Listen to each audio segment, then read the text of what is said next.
Ah, the internet. Whatever would we do without the ability to be connected to every single person on Earth and know about every horrifying thing that's happening at all times of every day? We will never know. If you were lucky enough to be born before we understood the ramifications of giving an 8-year-old unsupervised internet access, then you were around for a whimsical time online. Traumatizing, but whimsical. The mid to late 2000s was just such a cool time to be on the internet. Internet culture was cringy and horrible, and it began to permeate the real world. I'm sure many of you are familiar with websites like I Can Has Cheeseburger. I spent so much time scrolling through thousands of images of cats with captions that would get you punched square in the nose if you wrote them today. It was the birth of YouTube and the rise of creators like Smosh and Jenna Marbles and others.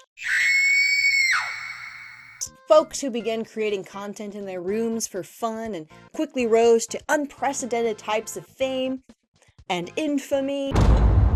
There was no games on your phone. There was the family computer. And the family computer was kept safe in a giant, complicated wooden cabinetry. Back when we respected our gods, you could play an expansive catalog of free flash games, adless flash games, with ads that didn't interrupt the game. The games were free. If you weren't careful, you may have ended up on the corner of the internet where your first exposure to sex was furry porn.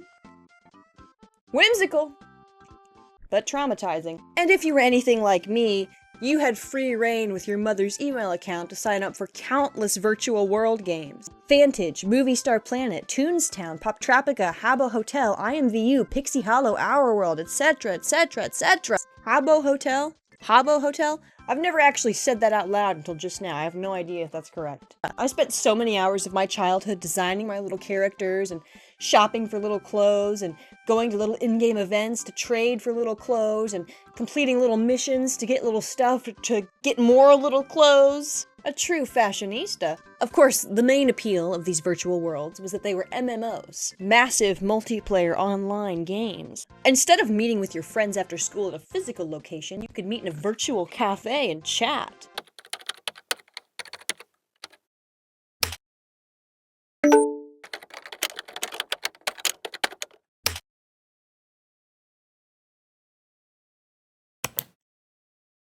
It was definitely very good and healthy for my developing brain, and nothing is wrong with me. Stop!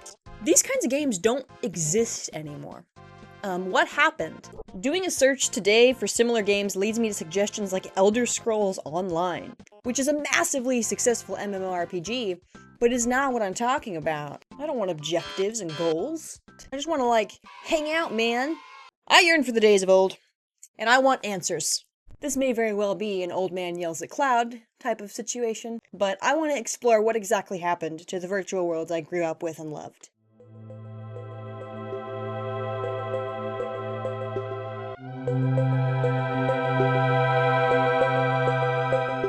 I figure if we're going to uncover why I'm not allowed to play Vantage fashion shows anymore, we should start with a brief history of the genre as a whole. So, cool, fun, wild, neat, and very nice fact. MMORPGs predate the internet itself. Huh?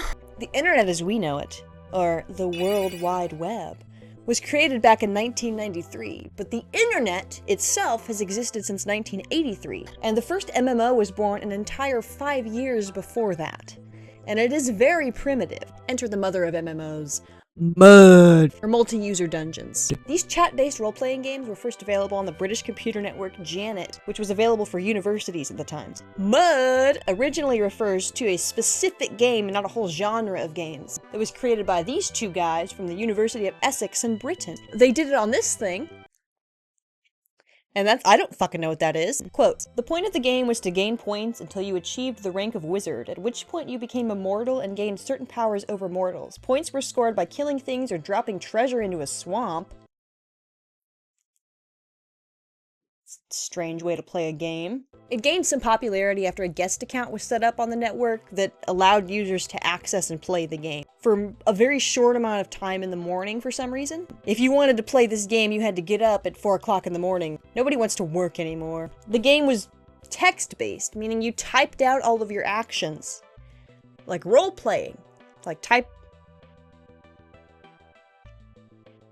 Hopefully nothing like I remember. Multi-user dungeons birthed the concept of playing games online with other people. So that paved the way for everything you know about gaming today. Foreshadowing. In 1985, George Lucas's company, Lucasfilms, released a game called Habitat. It's credited as one of, if not the first, graphical multiplayer online games. The point of Habitat was not to throw all of your treasures into a swamp.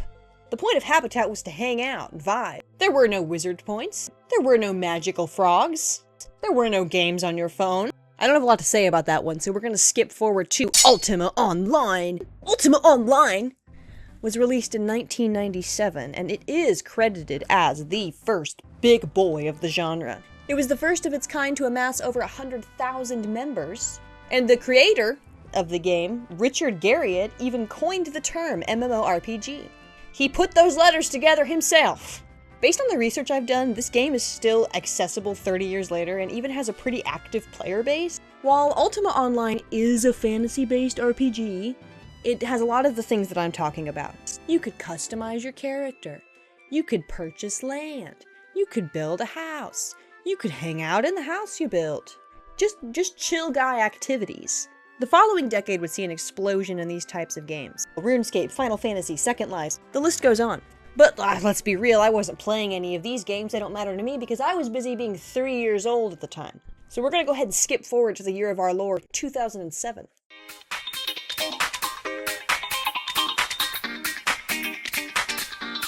BarbieGirls.com was a virtual world aimed at my very specific demographic, female online child. It was basically just a little girl's wonderland. Created by Mattel in 2007, BarbieGirls.com was marketed alongside these sick MP3 players that you could swap the little outfits out on. They were pretty fucking cool. I never had one. I never got to have one. It wasn't the first of its kind, but BarbieGirls.com was part of an enormous shift towards a younger audience for these types of games. My favorite part of this game was absolutely the game Dazzling Designs, which was basically capitalist training 101. While I was doing the research for this video, I actually came across one of those Flash emulator websites, and I found this game on it. So I have this really cool footage to show you. The game is not broken at all, and it works perfectly. Barbie Girls had a pretty brief run. It shut down in 2011. Mattel stating they wanted to focus on other projects. But after further digging, it just wasn't very profitable, so what use do they have for it? Get it out of here!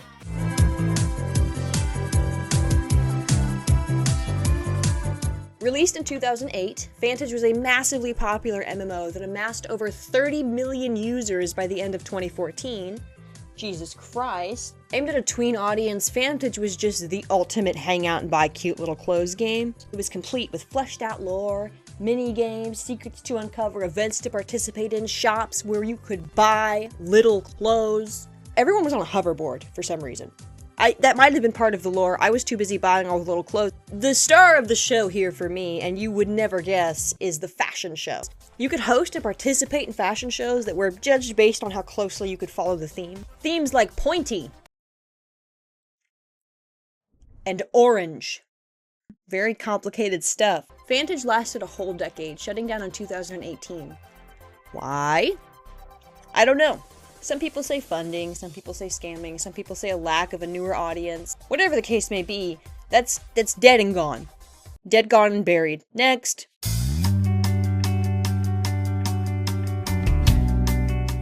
Our World was the best virtual world game that has ever and will ever exist, and you cannot fight me on this, you cannot argue with me on this, it simply was. If you were not there, I am so sorry. Created by Flowplay in 2007, Our World was a virtual world that was aimed towards more of a teen audience. This place was fucking cool, man. You could really be free here. You could go get tattoos. You could wear short shorts. At some point, they added a feature where you could get married to other players and adopt other players as your children. Similar to these other worlds, Our World offered a lot of in-game games, with their website officially boasting over 200 in-world games. I didn't play any of them. I didn't care. I was far too busy, you will never guess, buying, selling, and trading the little clothes. One of the coolest parts of Our World to me was the marketplace. Users could host their items to sell, they could purchase items from other users, they could trade with other people. The shit was just cool. They would do a lot of seasonal drops where they would release items and clothing that would not ever be available again.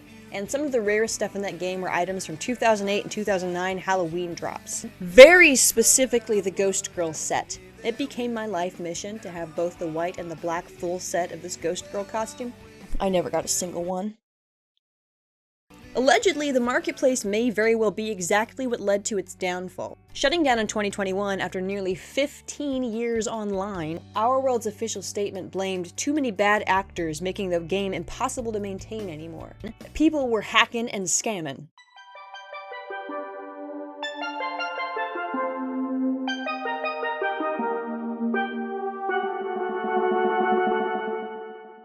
So what happened to the genre? In the past decade, all of the MMOs I grew up playing have dropped like flies. Dead, dead, dead, shot, shot, stabbed, buried. No one rising to replace them. Am I just getting old?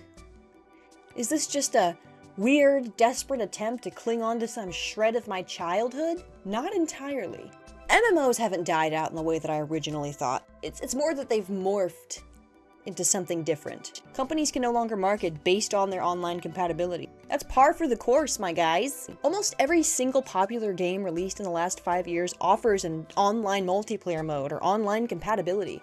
It's not a cool, fun novelty anymore to hang out in a 3D space with other people, but I want to hang out and vibe.